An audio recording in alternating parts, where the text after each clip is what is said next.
আসসালামু আলাইকুম। আপনারা কেমন আছেন দর্শক? আমি আল্লাহর রহমতে ভালোই আছি। আর জানেনই তো আমি আমার মার বাসায়, তো মার বাসায় ঘুরছি ফিরছি, খাচ্ছি ঘুমাচ্ছি। এইমাত্র ঘুম থেকে উঠলাম, 12টা বেজে গেছে। তো এই আর কি, মার বাসায় ভালোই দিন পার করতেছি। আর আজকে দেখেন, দেখতে দেখতে 14 রোজা হয়ে গেল। আর কিভাবে যে দিনগুলা কাটতেছে আসলে বুঝা পারতাছি না। আর আর কি, আমার মা তো জানেনি, আমার মা আর আমি থাকি দুইজন।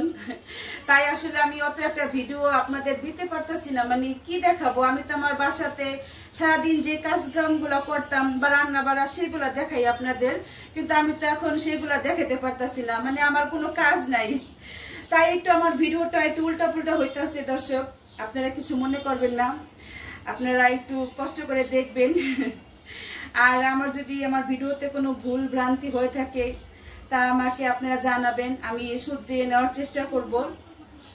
তাই তার একটি নতুন ব্লগ নিয়ে মানে আজকে দিনটা শুরু করলাম। আর আমার নতুন ব্লগে আপনাদের স্বাগতম। আর আমার ব্লগের নাম তো আপনারা জানেনই, হামিদা চৌধুরী ব্লগ। আর এখন আমার ভাতিজি আসলো, বলতেছে যে ফুপি আসো একটু টেলার্সে যাই। টেলার্সে যাবে, আবার একটু টুকটাক কেনাকাটা করবে। তাই ভাবতেছি যেহেতু আমি আজিরাই আসি, তো যাই আমার ভাতিজির সাথে। তো দেখে থাকুন। রেডি হয়ে গেলাম আমি আর আমার এই যে ভাতিজি। আমরা এখন যাব টেলার্সে। তারপরে আর কি কিনবা? কসমেটিক। আচ্ছা, আসলে বলতে চাইতাছি না, বলতেছি ফুবুইদের মার্কেটিং আসলে দেখার লাগে না। তো এই এখন আমরা যাই, আসো যাচ্ছি। আসলে এখন কাজ আমার খাওয়া দাওয়া ঘোরাফেরা। এই তো লামিয়া, কিছু বলো আমার দর্শকদের। গলা ব্যথা? আরে দর্শক, প্রতিদিন খালি ঠান্ডা শরবত খায়, তাই আর গলা ব্যথা না। তো আমরা এই তো রিস্কায় উঠে নিলাম। না, আমার ভাতিজি বলতেছি না। আচ্ছা যাই হোক, আর গলা ব্যথা, তাই এখন কথা বলতে পারছি না। এখন আমরা যাই।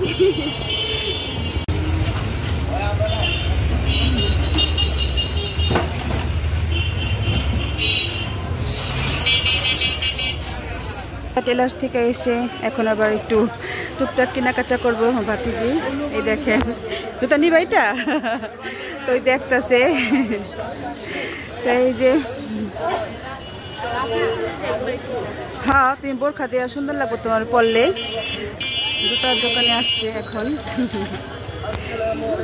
বোরখা দিয়া পড়তে ভালোই লাগবে তোমার।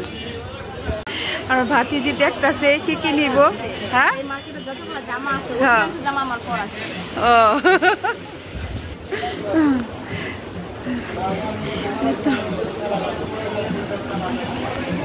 দেখেন আমার ভাতিজি খালি কত দোকানে যাইতাছে, খালি হয় নাই তোমার, শেষ হয় নাই। এখন গোসল মোসল করলাম। আসলে আমি আসছি অনেকক্ষণ আগেই, আইসা একটু রেস্ট নিছি, তারপর এই যে গোসল মোসল করা হলো। আর আজকে আমি আপনাদের দেখাইতে পারি নাই আমার মা যে কি রান্না করলো, কারণ আমি তো ঘরে আসছিলাম না। আর আসেন দেখাই মা এখন কি করতেছে। আমি তো আজিরাই থাকি, ঘুরতাছি ফিরতাছি, আর মা একটা করতেই থাকতেছে। কি করেন মা? এই যে তরমুজ কাটতাছি। চাকুতে কাটা পারেন? আসলে আপনি একটা পায়ের বটি দরকার না, তাহলে দাঁড়ায় দাঁড়ায় কাটা পারবেন। দাঁড়াই দাঁড়াই কাটতে পারলো ভালো হয়। আবার আমি তো ঘরে আসছিলাম না। আচ্ছা, কি রাঁধছেন মা? আজকে আনছি একটু মোরগ পোলাও। তাই দেখেন, মায়া আমার জন্য এক একদিন এক একটা রান্না করতেছে। 4 পিসের মুরগি দিয়া পোলাও রান্নাছে। যাও, ভালোই লাগতেছে। এই তো ডিম করছি না, ডিম রাঁধছি না, আনাম ডিম। থ্যাংক ইউ মা। আসলে আমি যখন ভালো কিছু রান্না করি আমার ছেলেরা খুশি হয়। আমি আর কি, যখন আমার শ্বশুর বাসায় থাকি আর এখানে আমার মা যদি রান্না করে আমার ভাল লাগে। এটাই আসলে মায়ের গো, মানে সন্তানদের একটু ভালো মন্দ খাওয়াইলে মায়ের গো ভালো লাগে। তাহলে আচ্ছা ঠিক আছে, একটু পর তো সন্ধ্যা, ইফতারি তো আমরা খাবো একটু পরে, তো দেখাবো আপনাদের অবশ্যই।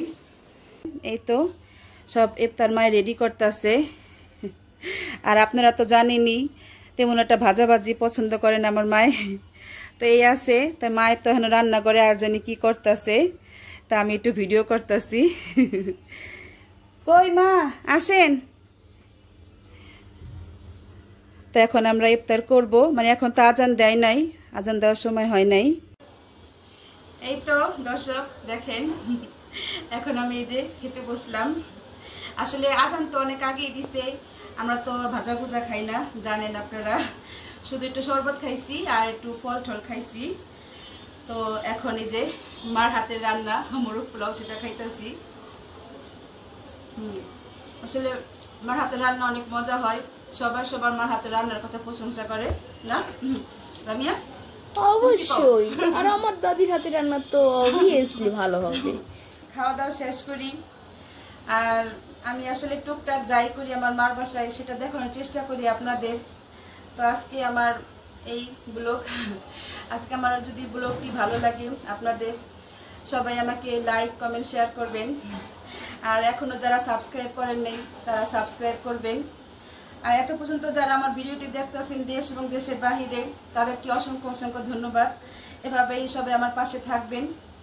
আর আমি হয়তো 2-1 দিনে চলে যাব আমার শ্বশুর বাড়িতে, মার বাসায় তো ভালোই বেড়াইলাম, এখন যেতে হবে, মানে কালকে বা পরশুদিন যাবো আর কি। কালকে ডাক্তার দেখাবো, আমার বড় ছেলে আসতে পারে কালকে, তো ডাক্তার দেখাবো তারপর চলে যাব। আসলে মেন উদ্দেশ্য আমি এখানে ডাক্তারের জন্যই রয়েছি। আরো আমি তো সবকিছু আসলে আপনাদের বলি না, মানে সব তো আর শেয়ার করা যায় না বলেন, তাই আর কি এটা আর বলা হয় নাই। তো আমার ছেলে কালকে আসবো মাহির, তাই আমরা ডাক্তার দেখাইয়া তারপর আবার চলে যাব। তারপরে আবার আমার শ্বশুর বাড়ি আবার আমার ভিডিও আপনারা দেখতে পারবেন। তো এখন বিদায় নিয়ে আপনার কাছ থেকে, সবাই ভালো থাকবেন, সুস্থ থাকবেন, অবশ্যই হামিদা চৌধুরী ব্লগে থাকবেন। আল্লাহ হাফেজ।